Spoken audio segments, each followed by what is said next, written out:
بسم اللہ الرحمن الرحیم۔ شروع کرتا ہوں اللہ تعالیٰ کے نام کے ساتھ جو بڑا مہربان نہایت رحم کرنے والا ہے۔ سیدنا ابو ہریرہ رضی اللہ عنہ نے کہا، فرمایا رسول اللہ صلی اللہ علیہ وآلہ وسلم نے کہ اللہ تعالیٰ نے مجھ سے فرمایا کہ تم لوگوں پر خرچ کرو، میں تم پر خرچ کروں گا، اور فرمایا کہ اللہ کا سیدھا ہاتھ بھرا ہوا ہے، کم نہیں ہوتا رات دن کے خرچ کرنے میں۔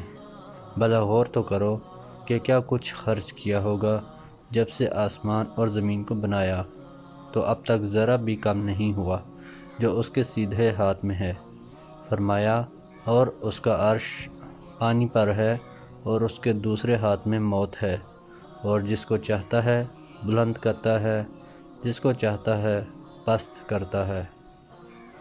حضرت انس بن مالک رضی اللہ عنہ کہتے ہیں کہ میں نے سنا رسول اللہ صلی اللہ علیہ وآلہ وسلم فرما رہے تھے کہ جو شخص اپنی روزی میں کشادگی چاہتا ہو یا عمر کی درازی چاہتا ہو تو اسے چاہیے کہ صلہ رحمی کرے۔ مقدام رضی اللہ عنہ کہتے ہیں کہ رسول اللہ صلی اللہ علیہ وآلہ وسلم نے فرمایا، کسی انسان نے اس شخص سے بہتر روزی نہیں کھائی جو خود اپنے ہاتھوں سے کما کر کھاتا ہے۔ اللہ کے نبی داؤد علیہ السلام بھی اپنے ہاتھ سے کام کر کے روزی کھایا کرتے تھے۔ حضرت جابر رضی اللہ عنہ کہتے ہیں کہ رسول اللہ صلی اللہ علیہ وآلہ وسلم نے فرمایا، جس کسی کو کھانے کے لیے دعوت دی جائے اور وہ روزے سے ہو تو وہ دعوت قبول کرے، پھر اگر چاہے تو کھائے اور اگر چاہے تو نہ کھائے۔ حضرت بریدہ رضی اللہ عنہ کہتے ہیں کہ رسول اللہ صلی اللہ علیہ وآلہ وسلم نے بلال رضی اللہ عنہ سے فرمایا، اے بلال، دوپہر کا کھانا حاضر ہے۔ انہوں نے کہا، میں روزے سے ہوں۔ آپ صلی اللہ علیہ وآلہ وسلم نے فرمایا، ہم تو اپنی روزی کھا رہے ہیں اور بلال کی بچی ہوئی روزی جنت میں ہے۔ تم کو معلوم ہے اے بلال، روزہ دار کی ہڈیاں تسبیح بیان کرتی ہیں اور فرشتے اس کے لیے استغفار کرتے ہیں جب تک اس کے سامنے کھانا کھایا جاتا ہے۔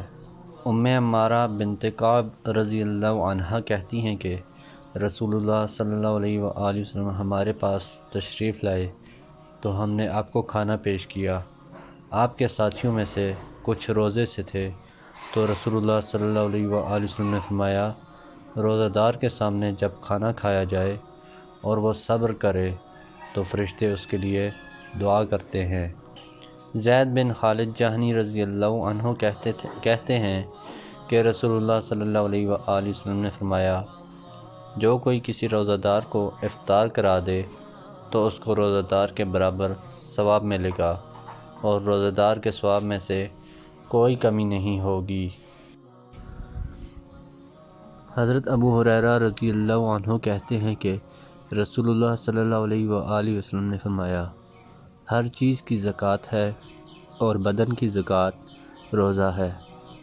محرز کی روایت میں اتنا اضافہ ہے، رسول اللہ صلی اللہ علیہ وآلہ وسلم نے فرمایا، روزہ آدھا صبر ہے۔